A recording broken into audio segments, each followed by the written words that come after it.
The following program does not necessarily represent the views and opinions of Reality Radio 101, its advertisers and sponsors, or its listening audience.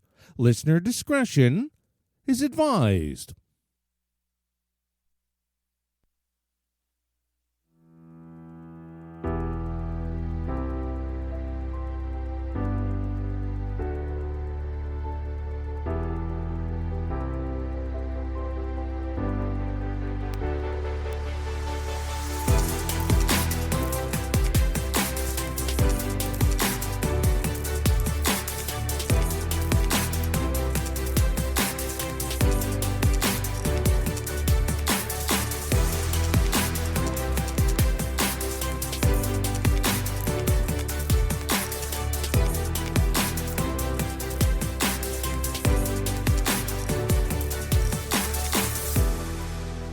Welcome to the Bear Psychology Radio Show with psychologist, author, and speaker, Dr. Anna Baranowski, where mind, mood, and what matters to you are discussed.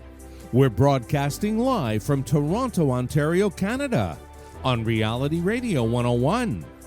Our email address is instudio101@gmail.com.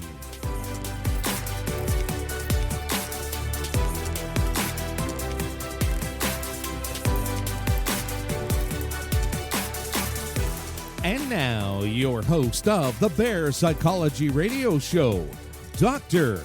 Anna Baranowski. I'm so happy to be with everybody here again today. We are so lucky because I have Dr. Jonice Webb joining us, and she has written two really remarkable books. One is called Running on Empty, How to Overcome Your Childhood Emotional Neglect. And I'm just going to read the jacket because it says, a terrific book about what you didn't get in childhood, guidance, attunement, in some cases love, the damage caused by emotional neglect, and what to do to heal. And the other one is called Running on Empty No More, Transform Your Relationships with Your Partner, Your Parents, and Your Children. The thing I love about these two books is that every time I have made a recommendation to a client to pick up these books on childhood emotional neglect, they have landed so incredibly well. Dr. Jonice Webb talks about childhood emotional neglect as an invisible factor from childhood that continues to impact you as an adult today. Jonice, thank you so much for joining me. We've talked before, and I'm really delighted to have you back with us. We've got a lot of ground to cover, and we've got that hour. So I'm really looking forward to hearing what you have to say. And really, because it's been a few years since we've had a conversation, what's been happening in the years since you've really kind of come up with this concept of childhood emotional neglect, which originally your book was published, the first one in 2012 and the next one in 2018, and they are great companion books for people. Well, thank you. Yeah, a lot's actually been happening since 2012 when when Running on Empty first came out. The topic of emotional neglect really wasn't being discussed. It's not like the term didn't exist, but people didn't really think of it. Even mental health professionals and researchers were not thinking of it in terms of a separate entity, separate from like childhood emotional abuse or even other varieties of child abuse. They were, anytime you saw the term emotional neglect, it was childhood emotional abuse and neglect. So it was always just kind of tacked on. So my goal was to call attention to the neglect part, and the fact that it's emotional neglect means that that it's even more difficult to see and more difficult to talk about. And since Running on Empty came out, really the topic has exploded. And there are now many different people looking at it, talking about it, treating it. I've trained over 800 therapists to treat emotional neglect all over the world. And Running on Empty's been translated into 12 different languages, and is available in 12 different countries. There's a lot of interest, and I feel like then when Running on Empty No More came out in 2018, I just took the concept further from healing your own emotional neglect to healing the effects, how it's affected your marriage, your parents, your children, because it just kind of has tentacles that once it happens to you as a child, it just takes over different areas of your life that are very important. Yeah, it's quite remarkable. I've often thought about childhood emotional neglect like starving to death, because there's so few ways that you can kind of feed that need without really dealing with what it means to lean toward your own need. And that's a healthy need, I think, to have that depth of emotional connection addressed. And yet, if you haven't had it, sometimes we don't know how to get it, and we can just feel this hunger. What do you think about that? Yeah, I think if you haven't had enough emotional attention and validation as a child, you kind of get used to that, and you don't even realize that anything is missing. Intellectually, you don't realize it, but on some level, you just feel that something is missing inside of you.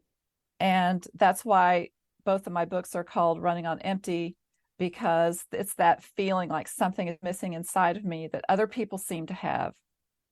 And yeah, you might kind of be aware of something, but you don't know what it is. So how did you really kind of come up with this term, childhood emotional neglect? What does it really mean, this thing that you identify as silent damage? Yeah, it's really the way I like to differentiate it is to say that it's not what happened to you as a child. It's what failed to happen for you as a child. So it's what your parents didn't say. It's what your parents didn't do. They didn't ask you enough questions. They didn't notice what you were feeling and let you know that that was okay and that they understood. They didn't help you learn what feelings are or how to name them or how to manage them. And oftentimes these are good, caring parents who fail their children this way. It's not that they don't love their child or that they don't want to do the best they can for their child, but they were raised the same way. Their parents didn't teach them these things about emotion either. So their blind spot gets just automatically transferred down to the child. Mm-hmm. And that is a very tough place to come from, because, well, if somebody said to their parent, oh, I need more about this, I'm not getting enough of that. If the parent doesn't understand how to really deliver that, if they are not nourished themselves, it becomes a bit of a bitter cycle. Right. Mm-hmm. Yeah, it's kind of like if you've never tasted pizza, you don't crave pizza. You might crave something substantial that's missing, but you don't know what you're not missing. Mm-hmm, mm-hmm, for sure. And can you give us a sense of what the components of childhood emotional neglect are? Like what would the warning signs be that somebody grew up in a home where they weren't sufficiently nourished, and now these are the things that are the warning signs? Mm-hmm.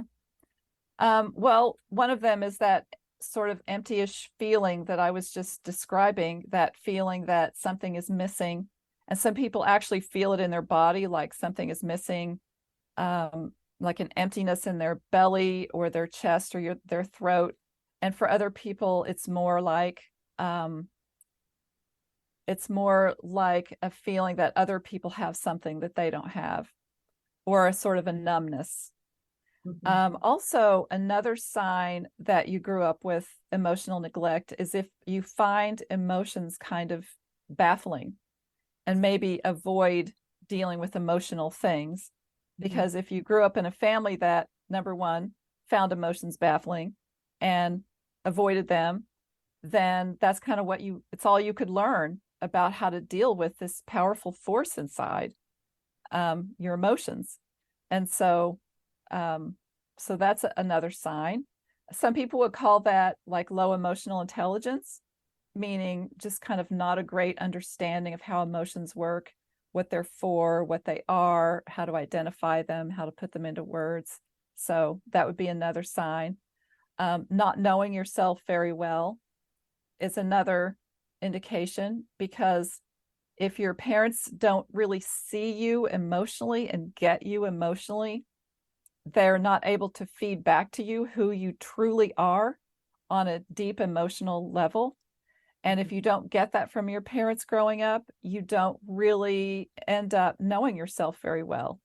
You don't necessarily have that information about who you are as a person, what you're good at, what you tend to feel in different situations. If you don't see all of that reflected from your parents, then you tend to not really know yourself or understand yourself very well. Mm-hmm.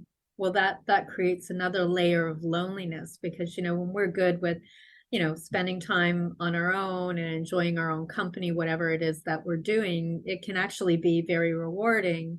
But if we are really kind of lonely, even when we're with ourselves, or we don't know what we want, that would certainly make life feel pretty bad. I'm wondering how this, from your perspective, translates into the childhood emotional neglect questionnaire that you created. What kinds of elements are you capturing there? Yeah, well, interestingly, that questionnaire has not a lot of questions that correlate with what I'm talking about right now. Mm-hmm. Because, well, basically, what I was trying to do is help people reflect on themselves now in their current lives and come up with, and come up with a sense that they really identify with these questions that they're answering, versus asking a bunch of questions about specific experiences that you had as a child, because people don't remember what failed to happen for them. They do remember how they felt yesterday. But some of these things that I'm talking about are really hard for people to identify in themselves, and they just assume that everybody feels the way they do, that this is just normal, right? If you feel empty, you might assume everyone feels this way and not really question whether there's anything wrong with it. So then how did you kind of arrive at the realization that childhood emotional neglect was having such a devastating impact on the clients that you were working with? Because you're a trained clinician, you've been working with clients, and something about having a long-term practice informs the clinician about certain patterns and themes. So what was going on clinically that you were seeing this come to the surface? Well, I think it was because I'd worked in so many different settings. I've worked with people with major mental illnesses. I've worked in psychiatric emergency room. I've worked in substance abuse programs and in in various clinics. And then I opened my own private practice and started working with more worried well type people. And then I realized that the same pattern I had seen in all of these settings kept reappearing and reappearing and reappearing. And it made me question, what is causing people to feel this way? And it was when I was really taking a look at that and trying to figure out, did they all grow up with trauma? No. Did they all grow up, financially deprived? No. Did they all experience abuse? No. And just gradually, I realized that it was a product of what they all didn't get as children, that emotional validation. So if we were going to peel it back a little bit further, looking at the parents, you've got in your 2018 book, Running on Empty No More, one of the most interesting conceptualizations of what you've identified as emotionally neglectful parents and how to identify them. And I think this is why, I really encourage people to get both books. Like, get both books, because there's something interesting that does happen when you look at both of the books. Because in book number 1, you identify quite a few different kinds of parents. I think there's either 12 or 18 different kinds of parents. And by the time you get to book number 2, you've done this really interesting pulling together of 3 core types from the original, I don't know what it was, 10 or 11, something like that. Mm-hmm. And in the second book, page 72, you write, there are 3 types of emotionally neglectful parents. One type is well-meaning but neglected themselves, and that includes permissive, workaholic, achievement, perfectionistic. Type 2 is parents who are struggling. It might be a special needs family member, or an issue of bereavement, divorce, or widowing, and struggles with the child as parent, and depression. So personal mental health issues. And then type 3 is self-involved parents, narcissistic, authoritarian, addicted, or sociopathic. And it is so interesting to really look at how each of these parenting types evolve. And the part that I find really kind of crucial is the list that you identified as, things to look for. So I think for the listeners that we've got here today, what I would look at is if you've had a well-meaning parent who themselves are injured, you would look for a whole list of things like, you have the love, but you're surprised by sudden anger, or you feel confused about loving your parents, or you feel guilty when you're angry with them.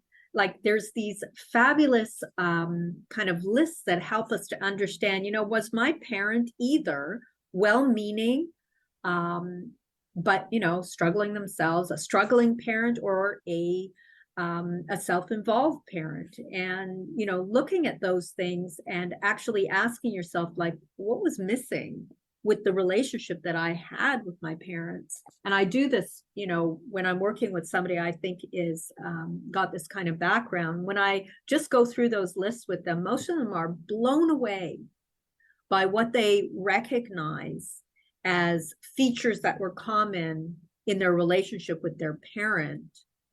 And, I wonder if you have kind of some examples of, how those relationships might play out, whether it's, type 1, 2, or 3, as somebody goes from their childhood into their adult relationships. What kinds of things do you see?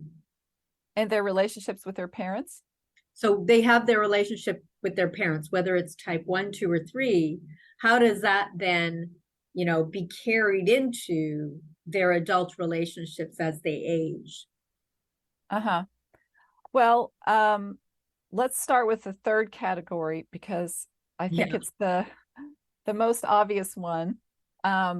If your parents are self-involved, in the self-involved category, these are the parents that you mentioned that are either narcissistic or sociopathic. Some addicted parents fall into this. Some authoritarian parents fall into this. So parents who really are just so involved with themselves and their own needs that they don't have even the room or the bandwidth to notice what their child is feeling or experiencing or going through. And so if you grow up with parents like this, you'll have the signs of emotional neglect inside of you, but you also might remember that there was abuse that happened, whether it's emotional or physical. You might be somewhat traumatized by some of the things that you experienced at the hands of your parents. And when that's the case, the one saving grace of having parents like that is that you at least are able to look back and say, look, there are some really severe things that happened to me as a kid. I was severely neglected, or I was abused, or whatever it is. And it can help you take on less responsibility for your adult struggles, meaning feeling less guilt or less defective, because there's an explanation for it, right? You can see, oh, my childhood was kind of not great. It was bad childhood.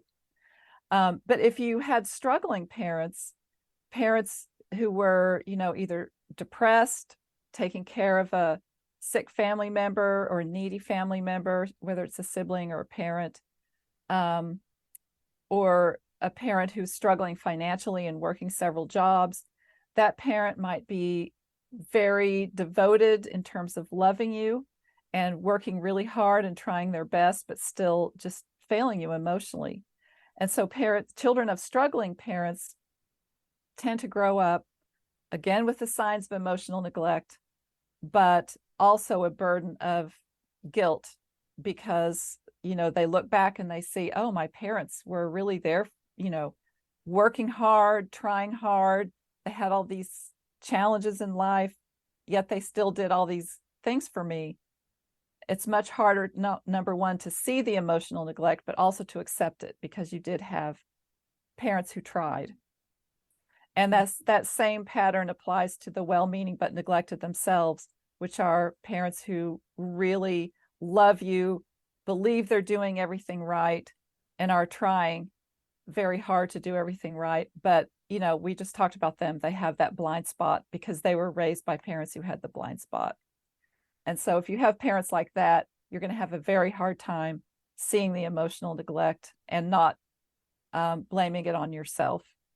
Mm-hmm. Mm-hmm. Yeah, it's interesting, the differentiation. I like the fact that you started with type number 3 first, and how the burden on the child might be a little bit less. Doesn't mean that you weren't terribly injured, but the burden of kind of taking responsibility for the parent's bad behavior is less of a problem. They don't feel they are clear that their parents were injurious, whereas in the type 1 and 2, they can kind of get that their parents wanted to love them, but the situation was so far from perfect, or they didn't have the skills. Something was keeping them from being the parent that they needed to care for them. So they might take on the guilt or the shame of not having a good relationship, when in fact it was unfortunate, circumstantial, situational. Definitely makes it a bit more burdensome for the child and harder to see.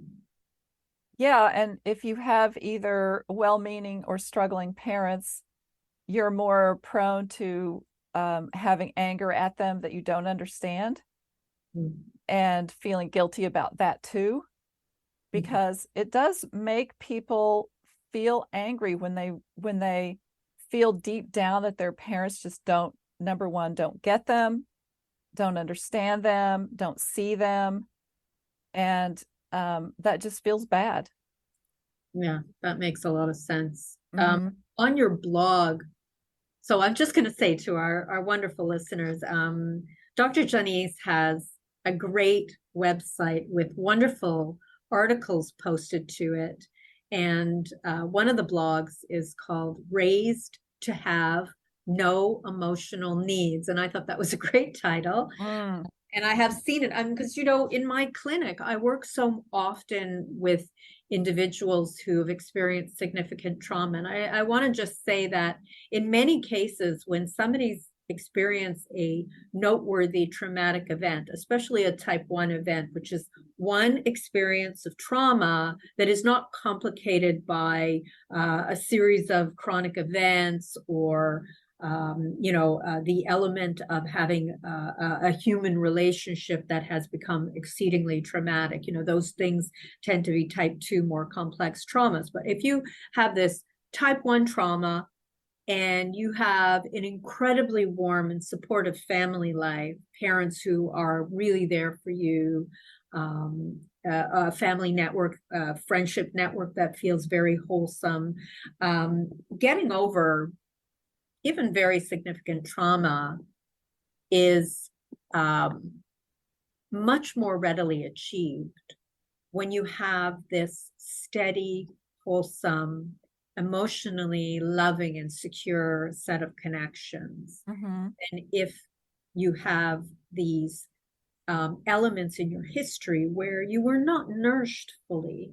And so the skills that I think you have to share, Jonice, are so incredibly important, because it's almost like you're doing catch up as an adult and you realize, okay, you didn't have it. So you're going to have to find a way to gain these skills you never had in order to create that steady base for yourself. So can you tell us a little bit about this blog, Raised to Have No Emotional Needs, Raised to Ignore, Hide, or Be Ashamed of your own emotions, maybe even rejecting your own or maybe other people's emotions, and why that's a really important skill to develop now that we're starting to talk about it, now that you might be thinking about it as our listeners today. Yeah. Well, parents can literally raise their children to basically wall off their emotions, but also that walls off their emotional needs. If you're a child and you go to your parents upset about something and they just approach it very practically, or they send you away, or they're clearly made uncomfortable or angry or upset by how you're feeling, the message that the child takes away is, this is too much. I'm too much. My feelings are a negative. I need to hide them. I need to not be looking for help with them, because that's obviously not good.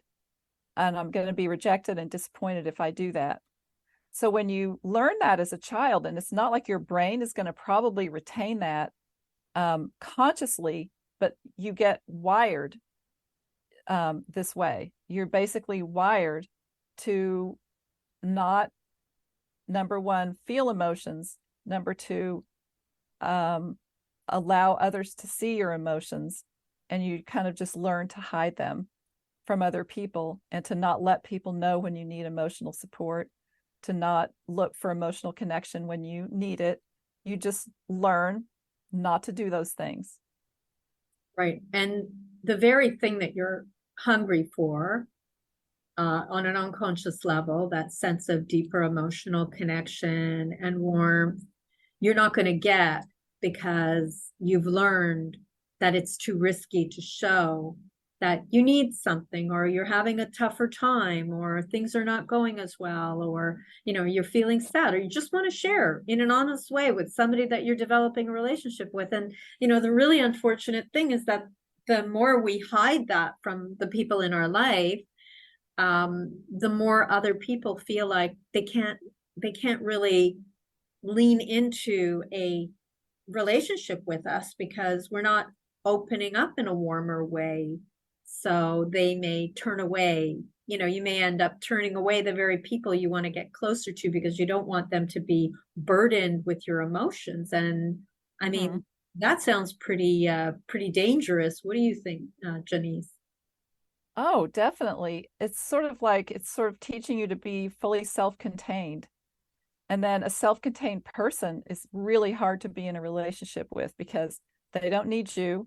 They're not comfortable if you need them. And the emotional piece is just kind of blocked off in the relationship, which is why so many marriages between an emotionally neglected person with one who wasn't emotionally neglected, or if two emotionally neglected people marry each other, things can really go awry, because there's just such a big thing that's missing between the two people that's essential for a healthy relationship, which is that emotional vulnerability and emotional connection. Yeah, that sense that it's okay to be seen. I work with a lot of military, paramilitary, policing individuals in my practice, and it's interesting how that desire to be fully contained can lead to such a sense of not being seen or heard or understood, and how much damage that does, how lonely a person like that can feel. And it's interesting because when a person who has this walled off experience starts to learn how to show more of themselves, there's often this sense of kind of surprise when the relationships around them ripen and warm up and feel more nourishing. And it can be such a lovely thing to watch unfold, but it's quite a big leap to take. Do you have any kind of suggestions for people who have this tendency to basically not want to have any emotional needs, or not want to be seen, to have emotional needs, how to make that leap into warming up their relationships or being seen? Yeah, I think the very biggest thing for a person who's struggling with this to do is to change how they view emotions. It's really it requires a real sea change inside of oneself to start taking something they've always viewed as a weakness or a shame or something to be hidden, and to start viewing it instead as a strength and a power from within, and something very valuable, because our emotions are an extremely valuable feedback system when we allow ourselves to feel them and listen to them and their messages. Just to change how you view emotions and start seeing them as your helpers and your friends instead of your secret shame. So talk me through that. Yeah. So here you've got somebody who has spent their entire life looking at emotions as a shameful thing, that, if they show somebody their emotions, they'll be rejected. Like, how do you even get to the place where, you're showing even a little bit of it, or allowing yourself to even peel back some of that kind of tough exterior, and let this be seen, or be more accepting of the powerful emotions you're feeling, and instead describe them within inside of yourself as strength and power, not weakness and shame? Yeah. Well, there's one very practical thing that people can do, which is what I suggested in Running on Empty, which was, it's called the identifying and naming exercise, where the whole sea change happens. It starts from within yourself and how you treat your own emotions. And so if you just sit down for 5 minutes every day alone, close your eyes, turn your attention inward, and ask yourself, what am I feeling right now? And try to tune into your body and keep your focus on your body, because all feelings happen inside the body. And try to locate anything that could be a feeling, and then try to name what that feeling might be. And at first, it might feel very foreign and impossible, and you might come up, I don't feel anything. I've done this in my office with so many emotionally neglected people, and the first thing they usually say is, nothing, I got nothing. Mm-hmm. But the key is to just keep doing it, because every time you do it, you're reaching out to your blocked emotions. It's like you putting out your hand and saying, here I am, I'm ready now. Come on. And they don't like rush in, and you won't be overwhelmed, and you won't end up in a psychiatric hospital. A lot of people have said, I can't let myself feel, I'll end up in a hospital. Well, I've never seen it happen a single time, because it doesn't work that way. It's basically just, you're just chipping a little bit out of that wall that's blocking them. And if you keep doing it and doing it, you will start getting inklings of feeling, and you'll start trying to put words to that feeling. And every feeling has a message that your body, it's carrying a message from your body. It might be telling you, watch out for something, take care of yourself better, speak up for yourself on this, protect yourself from this person, you need to change your job. Feelings carry all kinds of really valuable guiding messages that are true to our deepest inner selves. And when we listen, they give us great, great power, energy, motivation, guidance. They carry it all. It is powerful. And it's like, I'm hearing what you're saying, and it really kind of equates to me as I listen that your emotions are part of your inner wisdom system, if you will use it in that way. Definitely. And it sounds like the really lovely instruction sounds like, just allow yourself to be curious rather than immediately judgmental toward the emotions that are surfacing. And when you start to see somebody doing that, this potential for a real deep read on themselves could definitely move them in a different kind of relationship. What do you see with that when people start to kind of really confront their blocked emotions, or really be more warmly connected toward their own emotions? What do you see in terms of how their relationships change?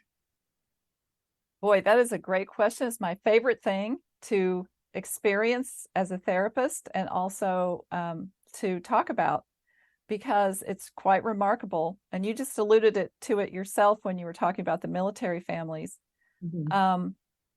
So you've seen this, that because I work with a lot of couples, like I said, where one or both members of the couple has childhood emotional neglect. And when that opening happens, it's, like I said, it's gradual. But even if it's negative emotion, even if the blocked person, the CEN person, starts to share more complaints or more, requirements that they weren't voicing before, I have never seen a partner become put off by that. In fact, it draws the partner closer, and the relationship just kind of becomes deeper and warmer, because the two people are able to finally know each other better on a deeper level. And that has incredible value and power in a relationship. So it really is like a warming up and a connecting and a getting closer that makes the relationship a lot stronger. It's a beautiful thing to hear, that with all the experience that you have with couples who've gone through, warming up their relationships, that people don't turn away. In fact, they are able to develop the skills to hear and understand and connect to, the needs and concerns of their partner. What happens when you have two people, both who have childhood emotional neglect, one who's really ready to do the work, but the other really is frightened of it? Yeah. Well, then it becomes sometimes, the ready partner can help along the less ready partner, but not always. And it can be very, very frustrating. And some marriages can even end over that. It is partly a matter of timing, and people are only ready to accept this, and people are only ready to, willing to see it when they're ready.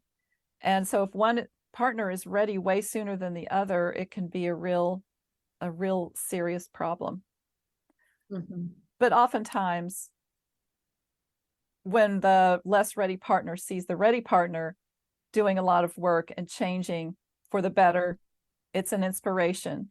And so what I usually tell people in that situation, that I tell the ready partner, what I usually say is, just do your own work, keep growing, keep healing, keep getting more and more comfortable with your own feelings, and focus on yourself and your own healing.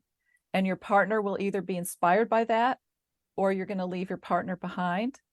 But we don't know what's going to happen yet. So just do that, and we'll make a decision, when you're ready. Right. Because it would be particularly lonely if you are starting to do your own inner work and recognizing what your needs are, only to find yourself in a relationship with somebody who's really not prepared to do that work.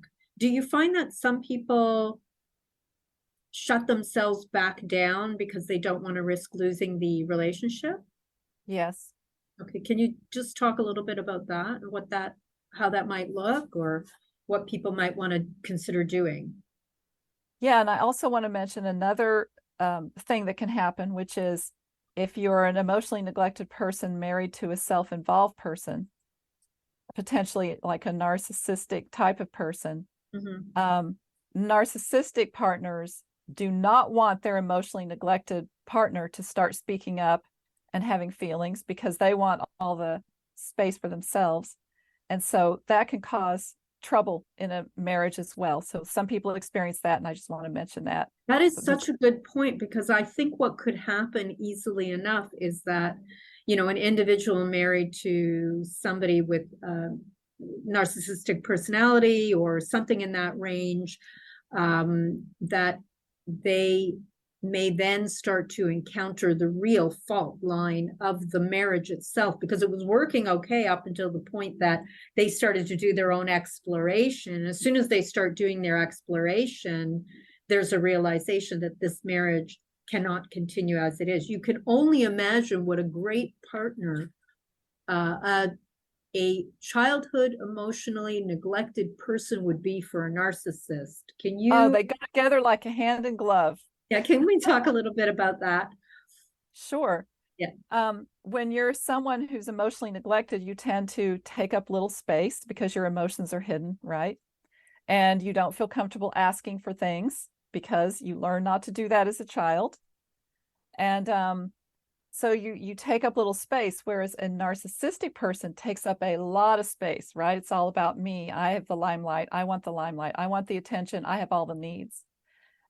So they really just kind of can attract each other. Yeah, it's almost like the person who struggles with childhood emotional neglect might actually in some ways really gravitate towards somebody who's narcissistic, because it is a way of not doing your work when you're actually in a relationship with somebody, as you said, who takes up all the space, who has all the needs, who needs to have a tremendous amount of supply that you're providing. You don't really have to stop and really do your own reflection and get to know yourself. I mean, in a way, that's a really powerful game changer, to really do that inner work. I mean, sometimes we will deliberately, seek out people in life who will distract us from the work that we need to do ourselves. And it's easy to understand why a person will want to do it. I mean, the reality is it's hard work. Like this thing that you're talking about, finding out who you are, really figuring that out, really coming to terms with the strength of your emotion, having a relationship with your emotion, being curious about it. This is not for the faint of heart. Right. It's really not. And also, if you're an emotionally neglected person who had a self-involved parent, then it feels very comfortable to be with a self-involved partner. And it also feels normal. And it feels like what you learned love is supposed to be, because we all learn what love is from our parents' love. So if that's the kind of love that you experienced as a child, then you're going to mistake that for love as an adult. And I think that happens to a lot of CEN people as well. You write about the signs and signals of unrealistic self-appraisal, and I was particularly interested in how that plays out, and the fact that people can grow up in a certain kind of home and then really either have an inaccurate sense of who they are, or really a disconnection to what their true gifts and needs are as well. Can you talk a little bit about how you see that playing out, and how dangerous that really is? Yes, I think it's dangerous in a lot of different areas because, I was talking a little bit earlier about not seeing yourself reflected in your parents' eyes. so that you don't really have a deep sense of who you are as a person, your strengths and weaknesses, what you like and don't like, what you want and don't want. And when you're not sure about those things within yourself, you become too vulnerable to following what other people say about you. Like, I've seen emotionally neglected people. Sorry, I have some noise here in the background. It's okay. I don't hear it. Okay, good. Um, some emotionally neglected people, instead of making their own decisions, will ask, five of their friends, take a poll: should I take this job or not?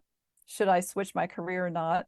And put so much weight into what other people say that they end up just following a path, or they just take a job because it's offered, without really because they don't have that inner emotional self that they can consult, that gut self that will tell them this is for me or not for me. And that can apply to a spouse, a job, a career, a decision about whether to have children, a decision about where to live. Like, some of the biggest decisions in life, we really have to be able to consult what we know about ourselves on a deep level in order to make the right decision. And if you don't have that inner guide, you end up kind of going wherever the wind blows you, or wherever people send you. You wrote about this client, Josh, who was underemployed and working as a truck driver, delivery person for a construction company, and that he really didn't feel like he belonged there. He found the job wasn't a good fit. It was tiring, it was boring, and that he had tried to teach high school English because he'd had his master's, and he just ended up giving up when parents and school administrators told him that he didn't have enough control over the classroom. But it led to him having this experience of sensing he was not capable of choosing or committing to a career, or even figuring out what he was interested in.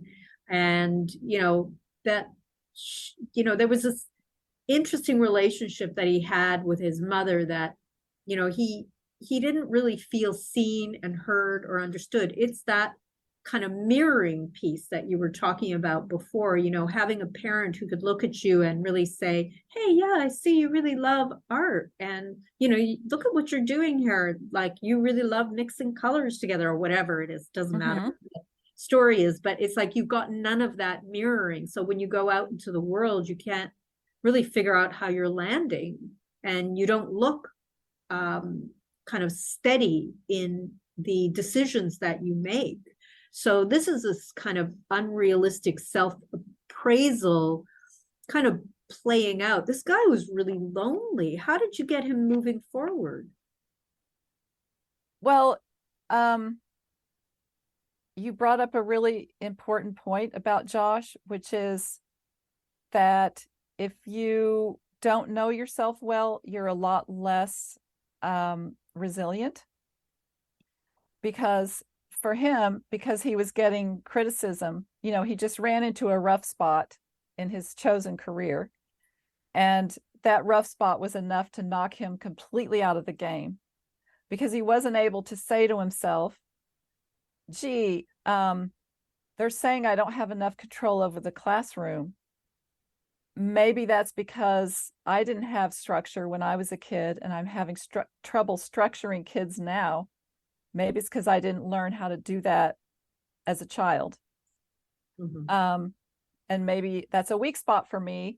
But however, at least I know I'm really intelligent, and I can rely on my intelligence to help me learn that new skill. So that's an idea of when you're resilient, when you know yourself well, you're more resilient, because you can take a flaw and correct it using what you know are your strengths. But if you don't know yourself well, one chink and you're out. You're much easier to break. So for Josh, it was a matter of helping him get in much better touch with himself and his own feelings, and start paying attention to who he really was, his strengths and weaknesses, his preferences, what he was good at, what he struggled with, what he wanted for himself. And most of those answers were in his feelings, like looking to his feelings for those answers, like deep into his own self versus just answering from his mind or what other people said.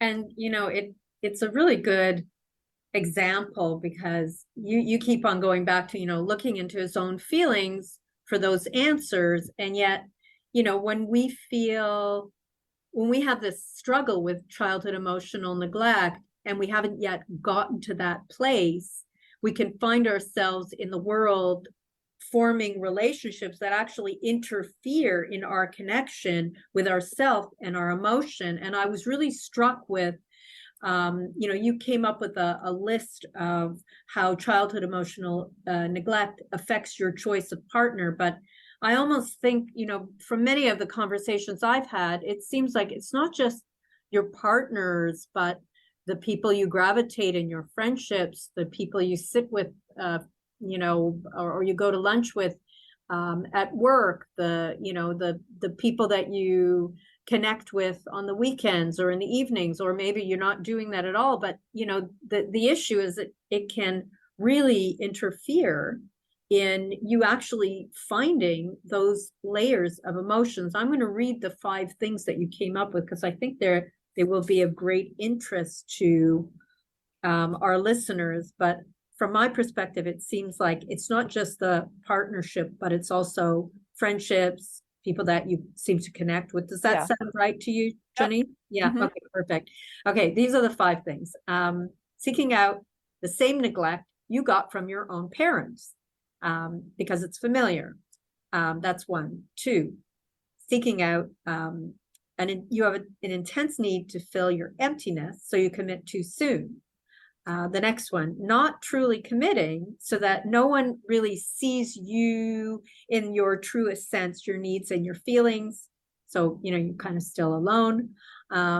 Marrying someone with intense emotions to compensate for your bland world.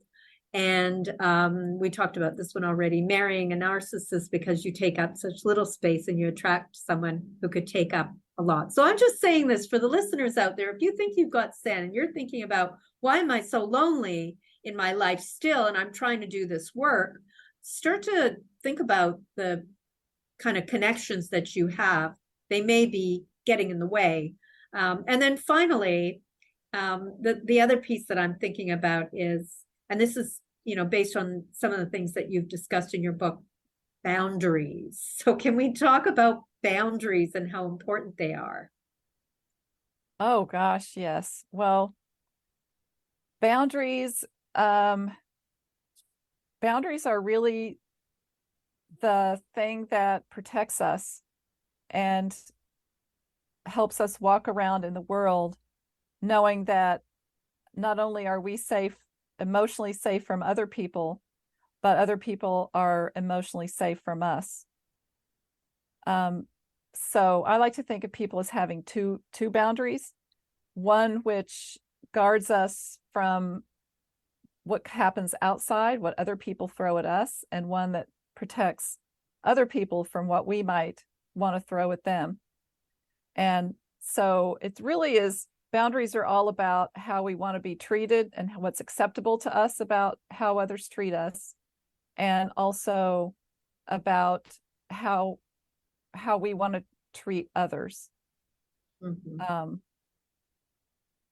Anything else you wanted to hear about that? Yeah, well, I mean, I just think it's such an interesting issue, especially when, somebody's starting to really look at their own emotions and they've got somebody who basically doesn't want them to look at their own emotions because it changes the dynamic in the relationship.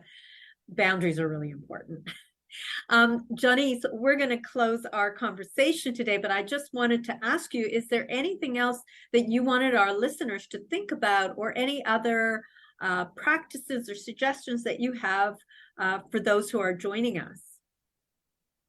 I would suggest, if anyone is listening to this who feels that this could be what's happening in their life, you can go to emotionalneglect.com and take the emotional neglect test, which will help you figure out if this could indeed be going on in your life. And you can also learn a lot more about emotional neglect and how it happens and how it affects all areas of your life. And I also have some online childhood emotional neglect recovery programs for various areas of your life. And there's a lot of resources there, lots of free resources. There are a lot of free resources on your site. It was really a delight to speak with you today, Jonice. Thank you so much for joining us. I just want to reinforce that, these two books are pretty remarkable, Running on Empty and Running on Empty No More. And I would really encourage people that if they think that this conversation resonates with them and they're seeing themselves, that they maybe pick up the books, read them through, or go to the website and make use of some of those amazing resources. And I want to thank you again, Jonice, for joining us. And I hope you have a great day. And I want to say goodbye to all our listeners again, and we will see you again. Please take care of yourself, be gentle with yourself, and kind of lean in and do some of that emotional work. Looking forward to speaking with you all again next month. Be well.